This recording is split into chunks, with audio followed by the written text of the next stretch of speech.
हरे कृष्णा। राधे राधे। आप सभी का स्वागत है मेरे YouTube चैनल श्री राधा माधव रसामृत में। आज की वीडियो कार्तिक मास महात्म के अध्याय 13 की है। आइए कथा शुरू करते हैं, पर उससे पहले हम प्रणाम करेंगे गणपति महाराज को। शंकर सुत है विश्वमुख, हे गणराज विशाल, विघ्न हरो विघ्नेश तुम, हे प्रभु दीन दयाल। बोलो गणपति महाराज की जय। गुरु वंदना करते हैं। जाका घुरबी अंधला, चेला खरा निरंध, अंधा अंधा ठेलिया, दुनियों को पड़ंत। बोलो गुरु महाराज की जय। कथा शुरू करते हैं। नारद जी बोले, जलंधर राहु की इन बातों को सुनकर क्रोधित हो अपने दैत्यों के साथ लेकर जल्दी जल्दी चल दिया। जल्दी के कारण उसका मुकुट पृथ्वी पर गिर गया और आप भी फिसल पड़ा। दैत्यों की सेना के सैकड़ों विमान आकाश में ऐसे छा गए जैसे वर्षा ऋतु में बादल। तब उसको आता हुआ देखकर इंद्रादिक सब देवता छिपकर शिव जी के पास गए। बोले, हे स्वामिन, देवताओं की इस विपत्ति को क्या आप नहीं जानते हो? आप जलंधर का वध करके हमारी रक्षा करो।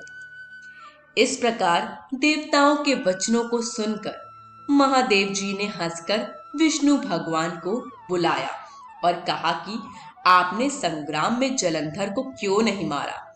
अपने बैकुंठ को छोड़कर उसके घर क्यों जा बसे हो? विष्णु बोले, आपके अंश से उसका जन्म है और लक्ष्मी का भ्राता है, इसलिए उस दैत्य को नहीं मारा, आप ही मारिए। शिव जी ने कहा, ये बड़ा तेजस्वी है, इन शस्त्रों से मेरे हाथ से नहीं मरेगा। इससे सब देवताओं सहित अपने तेज का अंश मुझे अस्त्र बनाने के लिए दो। नारद जी आगे बोले, तब सबने अपने अपने तेज दिए, वे मिलकर एक हो गए। फिर महादेव जी ने भी अपना तेज छोड़ उस बड़े तेज को एकत्र कर एक भयंकर सुदर्शन चक्र बनाया। बाकी बचे तेज से इंद्र ने भी वज्र बनाया। किंतु जब करोड़ों हाथी, रथ और सेना समेत जलंधर कैलाश के पास की भूमि में दिखाई दिया, उसको देख सब देवता जैसे आए वैसे ही छिपकर चले गए।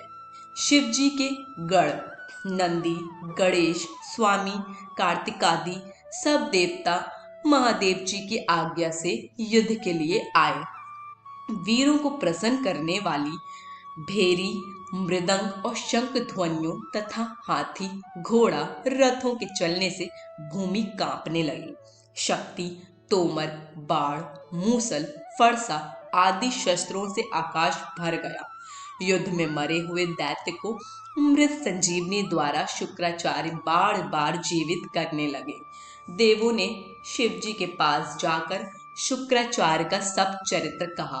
तब महादेव जी के मुख से भयंकर कृत्या राक्षसी पैदा हुई, जिसकी ताड़ वृक्ष के समान जांग और गुफा के समान मुख था। वह उस युद्ध में आकर असुरों का भक्षण करने लगी और शुक्राचार्य को अपनी भग में धर आकाश में अंतर ध्यान हो गई। अब देवता शुक्र को पकड़ा हुआ देखकर आनंद से दैत्यों को मारने लगे। शिव जी के गणों से भयभीत दैत्यों की सेना ऐसे अलग थलग हो गई जैसे वायु के वेग से चलने से तृण समूह बिखर जाता है। गणों के भय से भागी सेना को देखकर सेनापति निशुंभ, शुंभ, बाप और कालनेमी अति क्रोध करके युद्ध में गए। वर्षा के बादलों की तरह इन तीनों ने बाणों की वर्षा करके शिव जी की सेना को घेर लिया। सैकड़ों बाणों से घायल हुए गणों के शरीर से रुधिर ऐसे बरसने लगा मानो बसंत ऋतु में टेसू का वृक्ष दिखाई देता है। तब फिर गिरते पड़ते वे सब गण तितर बितर होकर युद्ध छोड़कर भाग गए। फिर नंदी, गणेश और स्वामी कार्तिक अपनी सेना को भागी हुई देखकर क्रोध करके वेग से बढ़े और दैत्यों को बलपूर्वक रोक दिया।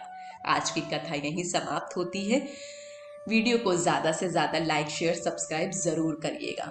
और हाँ, कार्तिक का समय ऐसे ही मत गवाइएगा। इस समय को ज़्यादा से ज़्यादा हरि भक्ति में ही लगाएं। सभी को हरे कृष्ण, राधे राधे।